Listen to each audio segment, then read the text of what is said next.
नमस्कार, आप दिख रहे हैं आईबीसी 24। मैं हूं आपके साथ विजय पंड्या और शुरुआत करेंगे न्यूज राउंड अप की। छत्तीसगढ़ से डराने वाले आंकड़े सामने आ रहे हैं। छत्तीसगढ़ में 24 घंटे में 1525 कोरोना मरीज सामने आए। छत्तीसगढ़ में 24 घंटे में 12 मरीजों की मौत हो चुकी है। वहीं छत्तीसगढ़ में आज 527 मरीज डिस्चार्ज हुए। दुर्ग में सबसे ज्यादा 468 पॉजिटिव केस हैं।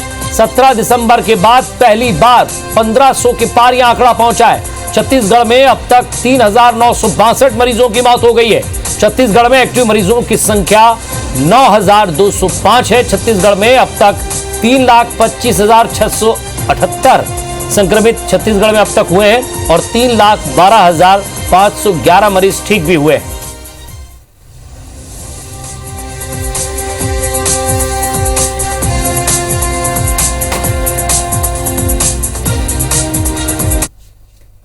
बात मध्य प्रदेश की कर लेते हैं। मध्य प्रदेश में कोरोना के 1348 नए मरीज सामने आए। मध्य प्रदेश में आज 2 मरीजों की मौत हुई है। मध्य प्रदेश में आज 754 मरीज भी ठीक हुए हैं। मध्य प्रदेश में एक्टिव मरीजों की संख्या 8,592 है। मध्य प्रदेश में अब तक 2,77,075 लोग संक्रमित हुए हैं। मध्य प्रदेश में अब तक 3,908 लोगों की कोरोना से मौत हो चुकी है।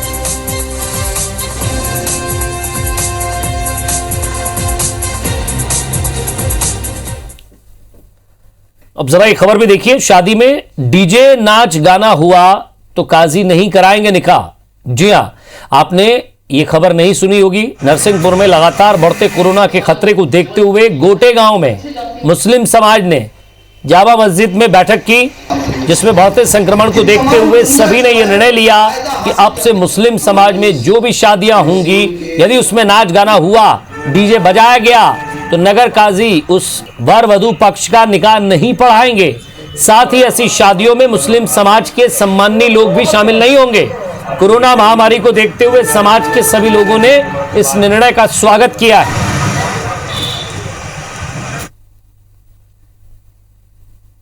कि डीजे और जहां गाना ये गैर शरई चीज़ें होंगी वहां हम आइम्मा किराम निकाह पढ़ाने नहीं जाएंगे और आवाम ने इस पर सख्ती से अमल का अहम इरादा और फैसला दिया है।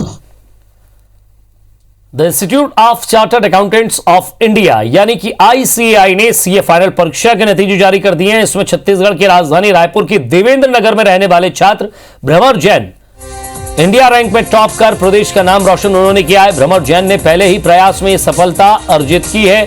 कुल 800 में से 611 अंक अर्जित किए हैं। भ्रमर के पिता महावीर प्रसाद जैन सीए हैं और मां अंजू जैन गृहिणी है। भ्रमर के बड़े भाई प्रखर जैन भी सीए हैं। साथ ही भाभी श्वेता जैन भी सीए है। उनके घर में शुरू से ही सीए की पढ़ाई के लिए अनुकूल माहौल रहा है। भ्रमर जैन ने नवंबर 2019 में उन्होंने परीक्षा की तैयारी शुरू की। हालांकि इससे पहले भ्रमर ने 2017 में IPCC यानी कि इंटरमीडिएट प्रोफेशनल कॉम्पिटेंस कोर्स उत्तीर्ण कर लिया था। इसके बाद सीए में इंटर्नशिप शुरू की। इसके लिए दिल्ली जाकर 8 महीने का विशेष कोर्स उन्होंने किया। छत्तीसगढ़ के मुख्यमंत्री भूपेश बघेल ने भ्रमर जैन को बधाई दी है।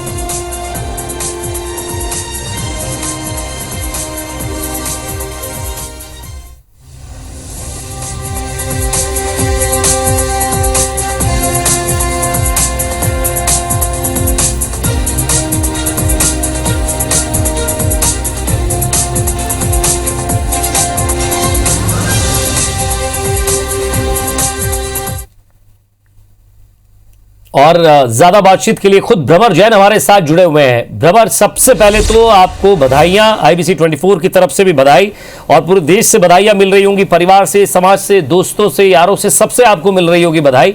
लेकिन हमेशा से एक सवाल यही होता है, इसके पीछे किसका हाथ था, कैसे आपने पढ़ाई की, कितने घंटे पढ़ाई की। मैं ये सब नहीं जानना चाहता हूं। मैं सिर्फ ये आपसे पूछना चाह रहा हूं कि क्या आपको यकीन था कि आप ऑल इंडिया टॉप 1 रैंक में आएंगे?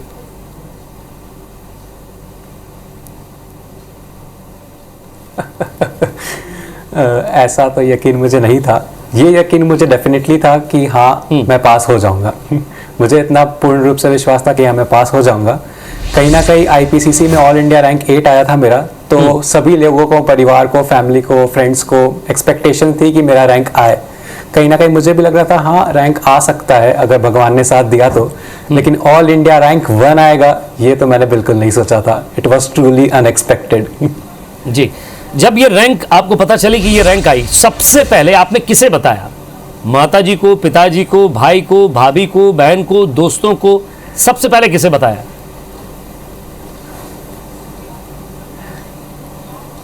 हमारा रिजल्ट कल रात के 10 बजे के आसपास आया। तो मेरे घर में तो सब जल्दी सो जाते हैं, तो मम्मी पापा तो ऑलरेडी सो चुके थे और भैया भाभी अपने रूम में थे। तो जैसे ही रिजल्ट आया मैंने तुरंत अपने मम्मी पापा को उठाया और भैया भाभी को बाहर बुलाया और अपनी मार्कशीट देखी। और मार्कशीट में अंक देखने के बाद ऐसा लगा कि हाँ रैंक आ सकता है। तो मेरिट लिस्ट चेक करते ही जब ऑल इंडिया रैंक 1 आया तो सबके चेहरे जो खिल उठे, वो आज तक मैंने वो स्पार्क नहीं देखी है। जी भ्रमर, जिस दिन आपने एग्जाम दिया था और आज की तारीख, इस बीच का वक्त कैसे गुजरा? क्या लग रहा था? सिलेक्शन हो जाएगा, नहीं होगा? क्योंकि पढ़ाई आपने की थी तो आपको यकीन भी होगा, जो क्वेश्चन आपसे पूछे गए थे उनका आपने जवाब दिया होगा। क्या लग रहा था पेपर देने के बाद और आज? इन दोनों के बीच जो एक वक्त गुजरा है, वो एक्सपीरियंस क्या था आपका? जी कहीं ना कहीं पेपर देने के बाद मुझे ये लगा था कि हाँ मैं पास हो जाऊंगा। तो मैं रिलेटिवली थोड़ा रिलैक्स था। तो ये सारे दिन तो मुझे ऐसे ही बिताने थे कि एज एन सीए बनने से पहले मुझे जो भी करना है वो मुझे इस वक्त में निपटाना है। तो मैंने घूमा भी और काफ़ी सारे अपने शौक भी पूरे किए, क्योंकि I was confident enough that I was going to crack it. Ji Pravar, अब मैं आता हूँ, क्योंकि दिल्ली भी गए, आपने वहाँ पढ़ाई भी की और जो इसका कोर्स होता है उसके लिए आपने काफ़ी मेहनत भी की। वो लोग जो आपको अभी देख रहे हैं, उनमें से कई माता पिता की ऐसी इच्छा होगी जो अपने बच्चों को सीए बनाना चाहते हैं, एक मुकम्मल इंसान बनाना चाहते हैं। उसके साथ कितनी तैयारी लगती है, कितना परिश्रम लगता है, कैसे लगता है और आपने कैसे किया? क्योंकि आपके पास कोई शॉर्टकट था या नहीं था? क्योंकि घर में आपके साथ कई और भी जो आपके परिवार के सदस्य हैं वो भी सीए हैं। ऐसे में सवाल ये उठता है कि चलिए घर में सारे सीए तो बच्चा भी सीए हो गया, लेकिन टॉप रैंक में आना, सवाल ये है कि जो क्रैक आपने स्थान जो पाया है वो बहुत बड़ा है। जी सो बेसिकली सबसे पहली बात तो मैं ये कहना चाहूँगा कि जो भी सीए कोर्स में एंटर करता है उसको ये समझ लेना चाहिए कि ये कोई नॉर्मल कॉलेज डिग्री नहीं है। CA course is a unique course that demands unique sacrifices and unique efforts. So basically I would say that there were 3 pillars to my success. First was consistency, that is जब हम coaching classes लेते हैं तो we have to be consistent in it. Second was making summaries. We all know कि CA का course जो है वो बहुत ही ज़्यादा वास्ट है और एग्ज़ाम के 1.5 दिन में कवर करना वो अपने आप में बहुत बड़ा चैलेंज होता है। तो unless and until आप summaries बनाते हैं and make your own personal notes, it is not quite possible to cover it in 1.5 days. And third and one of the most important thing is having a good friend circle. आप अकेले बैठ के एक room में हर रोज 12 घंटे 6 महीने तक नहीं पढ़ सकते, unless and otherwise आपको पता है कि आपके साथ आपके फ्रेंड्स भी सेम चीज कर रहे हैं। So having a good friend circle and discussing doubts with them and solving your grievances truly helps you. जी ब्रदर, मैं एक बहुत महत्वपूर्ण बात आपसे पूछना चाहता हूँ, क्योंकि लगातार घर में भी आपको वही माहौल मिला, आप लगातार ऐसे ही लोगों के बीच रहे जो सीए थे। सवाल यह है कि उस रैंक को पाना, मैं फिर उसी शब्द पर आ रहा हूँ, ऐसी क्या चीज़ थी जो आपको हमेशा से आगे बढ़ाती है? कई चीज़ें मोटिवेट करती है, दोस्त मोटिवेट करते हैं, माता पिता मोटिवेट करते हैं, गाने मोटिवेट करते हैं, कुछ लिखना मोटिवेट करता है, किसी को सोशल मीडिया मोटिवेट करता है। आपके लिए ऐसी कौन सी चीज़ थी जहां आप रुक जाते थे कि नहीं बस बहुत हो गया, अब इससे ज़्यादा नहीं पढ़ पाऊंगा या ये समझ में नहीं आ रहा है? वहां ऐसी कौन सी चीज़, कौन सी ताकत या ऐसी कौन सी शक्ति थी जिसने आपके पीछे काम किया? क्योंकि जहां तक मुझे पता है, जितना मैं अभी समझ पाया हूं, पहली बार आपने एग्जाम दिया, पहली बार में क्रैक किया और पहली बार में पहला नंबर। जी तो बेसिकली ये था कि मेरा आईपीसीसी में भी ऑल इंडिया रैंक 8 आया था। तो कहीं ना कहीं सबकी एक्सपेक्टेशंस थी कि मेरा रैंक आना है और मुझे पता था कि अगर मेरा रैंक नहीं आता है और मैं पास होता हूँ तो उतनी ज़्यादा खुशी नहीं होगी। तो कहीं ना कहीं ये जो चीज़ थी मुझे कॉन्स्टेंटली टक करती थी कि नहीं मुझे रैंक लाना है, मुझे रैंक लाना है। और रही बात कि जब अपना मन नहीं लगता या ऐसा कुछ होता है कि ऐसा लगता है कि बहुत पढ़ाई हो गई, तो मेरा तो मंत्र ये था कि जब भी ऐसा ख्याल दिमाग में आए तो सही में पढ़ाई छोड़ दीजिए, ब्रेक लीजिए, लेकिन जब तक आपका माइंड वापस प्रोडक्टिव स्टेट में नहीं आता उस समय पढ़ के आपको कोई फायदा नहीं होगा। तो जब तक आपका माइंड प्रोडक्टिव स्टेट में नहीं आता, you can take breaks, you can do something else, take a break and then go back to study with full productive mind so that you are efficient when you study. Brother, आप मेरी बात को थोड़ा सा घुमा गए। मैं एक बार फिर से आपसे पूछना चाहूंगा, ऐसी कौन सी चीज थी जिसने आपको ताकत दी?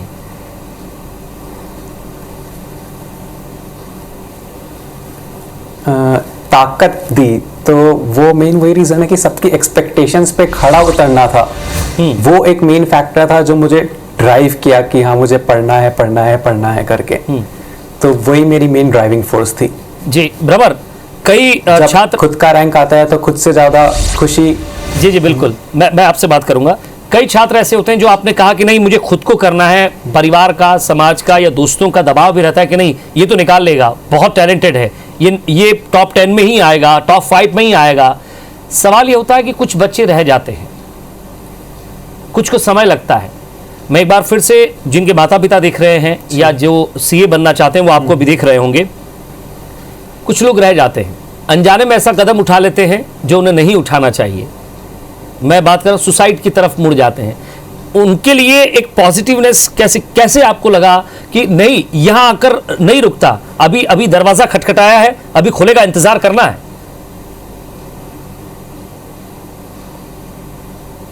बिल्कुल बिल्कुल। सो बेसिकली आप 24 घंटे पढ़ाई नहीं कर सकते। तो मैं तो ये सजेस्ट करता हूँ कि पढ़ाई के साथ साथ कुछ और चीज़ अपन को करते रहनी चाहिए जिससे अपना मन कॉन्स्टेंटली बना रहे। हम सब जानते हैं कि पढ़ाई अपना जीवन का इकलौता पहलू नहीं है, पढ़ाई के अलावा भी दुनिया में बहुत कुछ है। तो कॉन्स्टेंटली किसी चीज़ से कनेक्ट रहना, व्यायाम करना, एक्सरसाइज करना, अपने पैशन की चीज़ें करना, भले ही वो ड्राइंग हो, सिंगिंग हो, डांसिंग हो, कुछ भी करना, तो ये सब करने से एक पॉजिटिव इन्वायरमेंट बना रहता है। तो ये सब अगर आप करते हैं तो कभी भी उस गलत राह की ओर कभी नहीं जाएंगे। जी, आप इस मुकाम पर जब आप पहुंचे हैं, इसका श्रेय किसे देना चाहेंगे?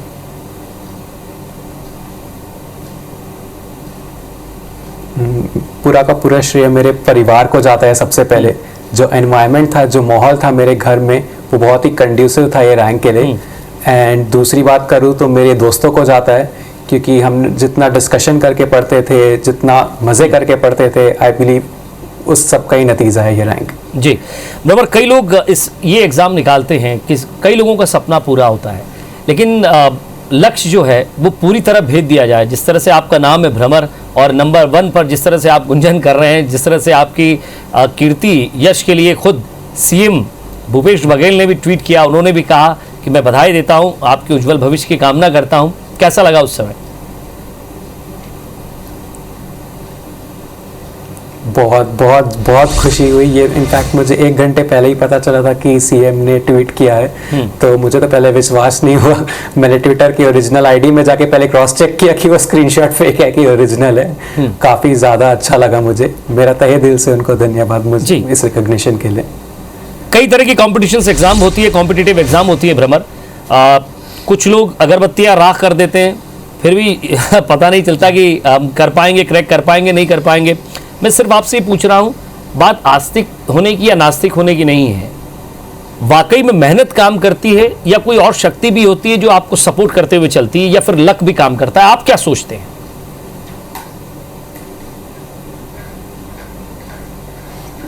मैं सोचता हूँ कि अपनी मेहनत ही 90% चीज़ होती है और 5% चीज़ होती है अपनी सोच। आप जैसा सोचेंगे वैसे पीपल को आप अट्रैक्ट करेंगे, एंड वैसे एक्शंस आप अट्रैक्ट करेंगे, एंड वैसे रिजल्ट्स आप अट्रैक्ट करेंगे।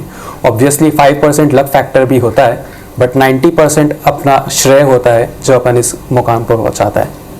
तो मैं सीए के टॉप स्टूडेंट से बात कर रहा हूं जिन्होंने ये क्रैक किया, और उस टॉप का सीक्रेट ज़रा बता दीजिए ताकि जो माता पिता देख रहे हो, जो छात्र देख रहे हो, कम से कम वो सीक्रेट अब आप ज़रा शेयर कर दीजिए।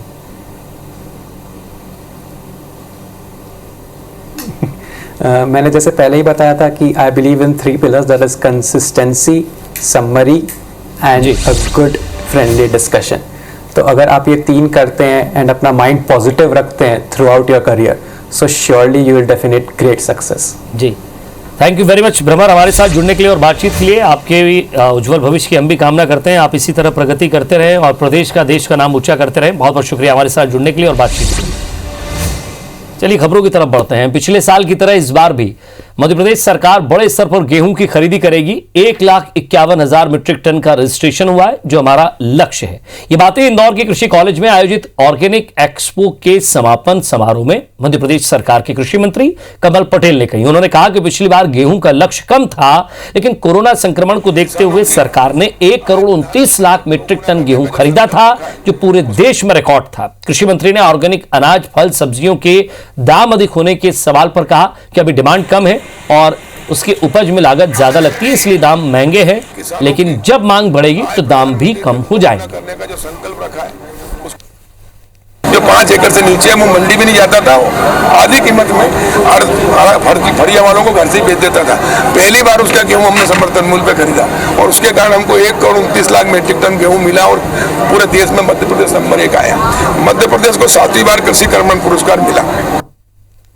ग्वालियर में पानी की समस्या सुलझाने के लिए मंत्री खुद शहर में निकल पड़े। मंत्री प्रद्युम्न सिंह तोमर ने अपने विधानसभा क्षेत्र में आ रहे गंदे पानी की समस्या को लेकर मौके पर ही अफसरों को जमकर फटकार लगाई।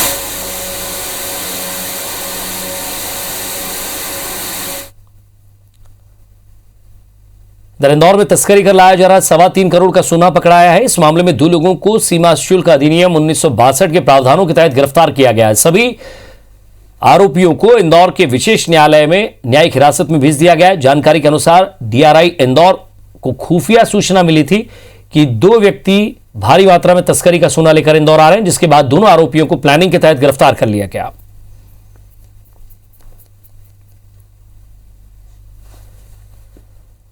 और इधर सुप्रीम कोर्ट ने 21 मार्च से शुरू हुई एमपीपीएससी की मुख्य परीक्षाओं पर रोक लगाने से इनकार कर दिया है। हालांकि सुप्रीम कोर्ट के जबलपुर हाईकोर्ट को आदेश दिया है कि वो इससे जुड़ी याचिकाओं पर जल्द से जल्द सुनवाई पूरी करके अपना फैसला सुनाए। आपको बता दें कि एमपीपीएससी प्रीलिम्स परीक्षा 2019 में आरक्षण प्रावधानों का पालन न होने पर हाईकोर्ट ने पूरी परीक्षा को अपने अंतिम फैसले के अधीन रखा है। इस बीच छात्रों की ओर से हाईकोर्ट का फैसला आने तक परीक्षाएं टालने की मांग करते हुए सुप्रीम कोर्ट में याचिका दायर की गई थी। एमपीपीएससी की मुख्य परीक्षा 21 मार्च से 26 मार्च तक आयोजित की जा रही है, जबकि जबलपुर हाईकोर्ट में पीएससी परीक्षा से जुड़ी याचिकाओं पर 26 मार्च को सुनवाई होनी है।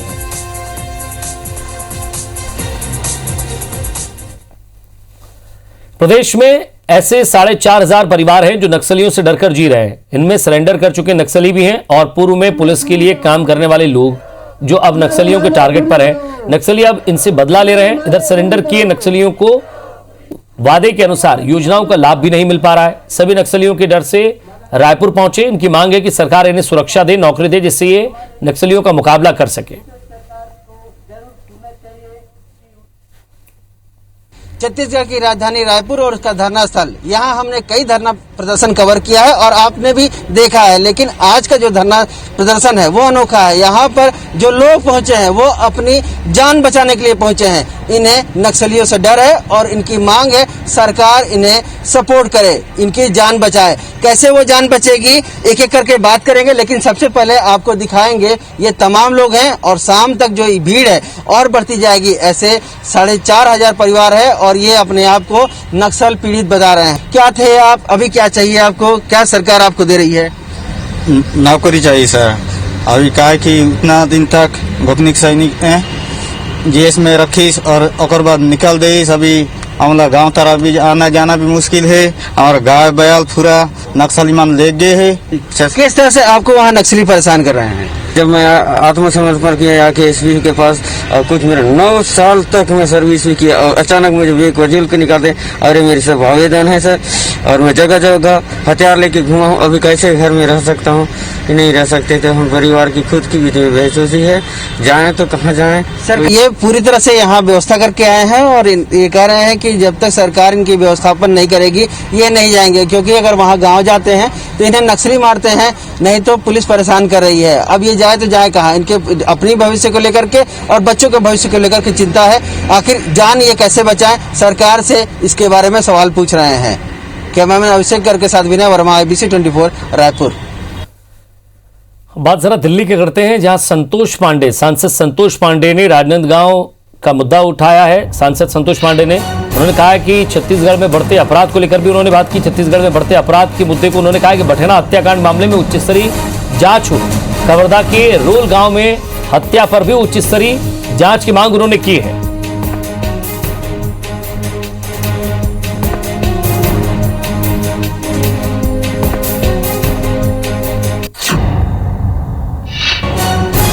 राजनांदगांव सांसद संतोष पांडे ने लोकसभा में दोनों मुद्दे उठाए।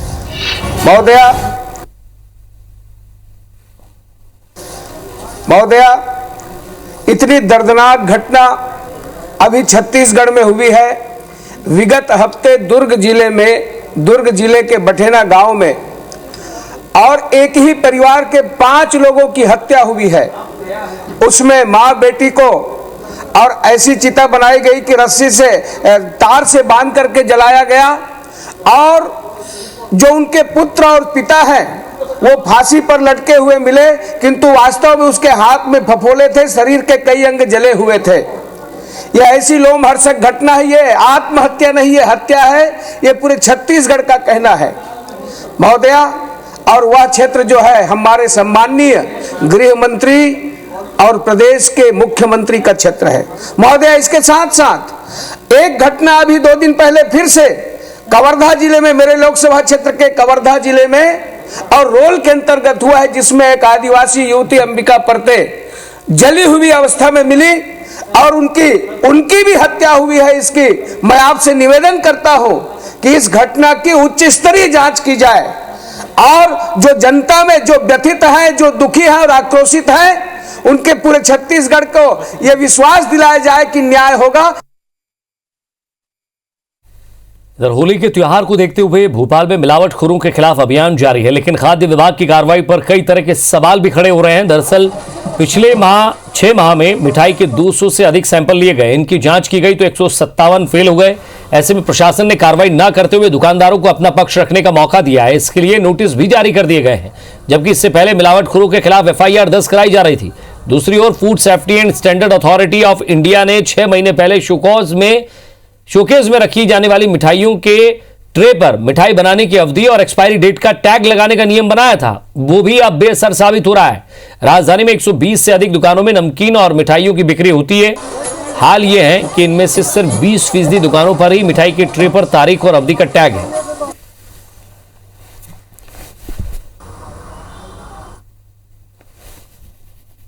मिलावट को लेके हमारी जो कार्रवाई है वो लगातार जारी है। होली के दौरान भी किसी भी रंग में, मिठाइयों में मिलावट ना हो, ये हम लोग सुनिश्चित करेंगे।